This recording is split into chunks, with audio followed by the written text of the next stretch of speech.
Hi, this is Matt Stone of 180 Degree Health, and I just wanted to do a quick video on 180 Degree Metabolism, which is the new ebook I just came out with. This is not a big promotional video. This is not the lose 20 pounds in 20 days kind of promo. I just wanted to talk a little bit about the book itself before I go on and move on to other things, especially for some of those who aren't going to be able to afford the $20 to read it and won't ever get inside to see what's in there. 180 Degree Metabolism, like the name suggests, it's about turning around the metabolism. The focus isn't on losing weight. It's not really on losing weight at all.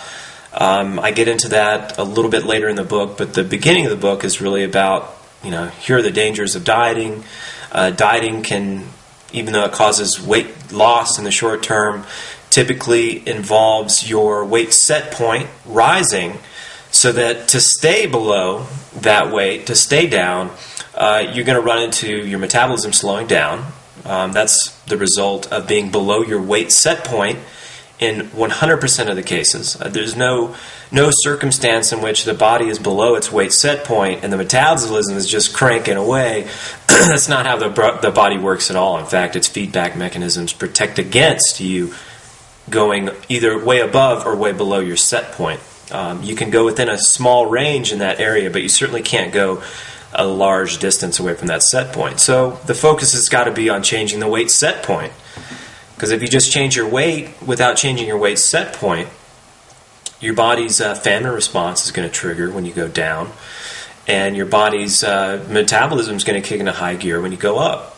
And interestingly, that's the first step of 180 degree metabolism, is to actually go above your weight set point. Now, some people who have really a lot of excessive body fat find that it's a little bit easier actually to go above their weight set point, because all it really takes is to trigger fat to be released, because they carry so much food, so much caloric energy on their bodies, that anything that can trigger a release of that fat from the body instantly raises the metabolism up and kills hunger. So I think over time it will be a repeated theme that people, the more overweight they are, the less weight they gain as they try to go above their weight set point. They actually have that phenomenon triggered much more easily and much more convincingly so, and are able to enter into the fat loss phase even more easily and quickly than some people at a lower weight, which may seem surprising, but I'm pretty sure that that's how this is all going to play out based on what I've seen so far and in the research that I've done. So the book is really an anti-diet book. It's about not eating a restricted diet, not a low-calorie diet, not a low-carb diet, not a vegan diet. All those diets basically can have the same fate. And I've talked about that in some videos I did on Atkins, where Atkins says dieting in any form has a tendency to shut down the thyroid. It doesn't actually harm the thyroid, in my opinion, in my view. That's just the natural result of prolonged dieting, being in a restricted state, and staying below your weight set point. And in fact, in all the studies that I've done, weight set point is obviously not set in stone, or else nobody would ever gain or lose weight. But people gain weight all the time, and they get fatter and they get fatter, usually one little plateau at a time. So I guess the bottom line is really that dieting can ratchet up the weight set point, which means you have to struggle harder and harder to stay down below it, to stay down at a lower weight. And it usually eventually, using your own physiological weight regulation mechanisms will actually drag your weight up behind it, and you can actually go up and make new highs in your weight, and then diet again and make new highs, diet again and make new highs. And it's kind of a,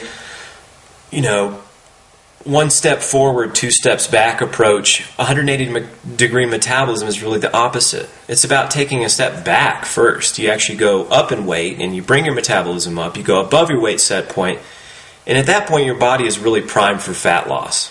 Okay, you're above your weight set point. Your body is trying to help you lose fat. It wants you to lose fat, and it doesn't matter whether you're 200 pounds or 120 pounds or 500 pounds.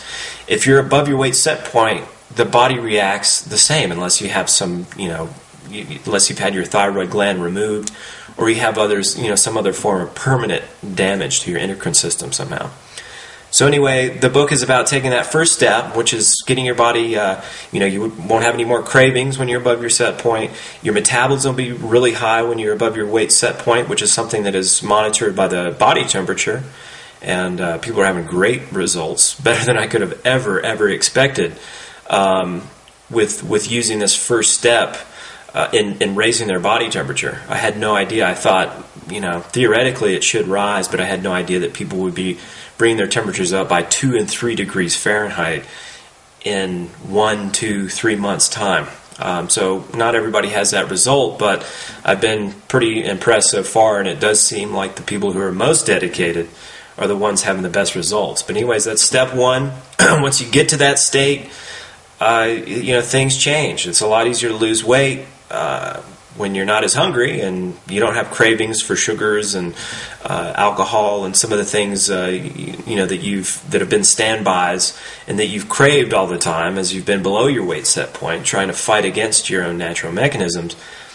And then from that point, it's really either saying, okay, I'm done with dieting, I'm not going to do it anymore, I'm not going to worry about my weight, and I'm just going to eat in a way that makes me feel good, and nutritious foods, and not battle against my hunger, feed myself well, sleep well, not over-exercise, and so forth.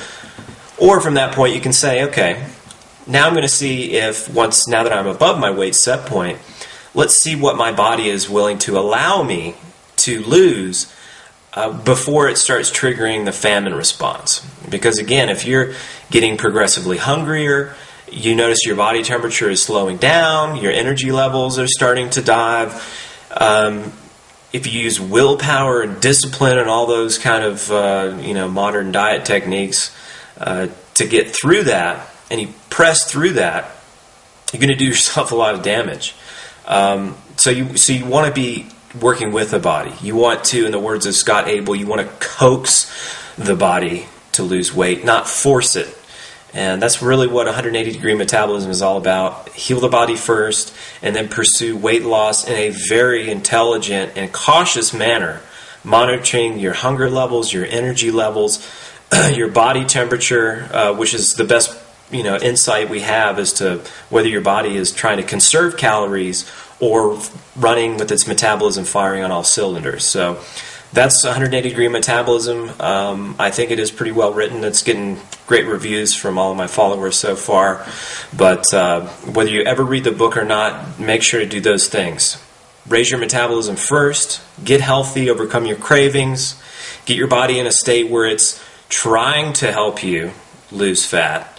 It's trying to help you eat less instead of fighting against that.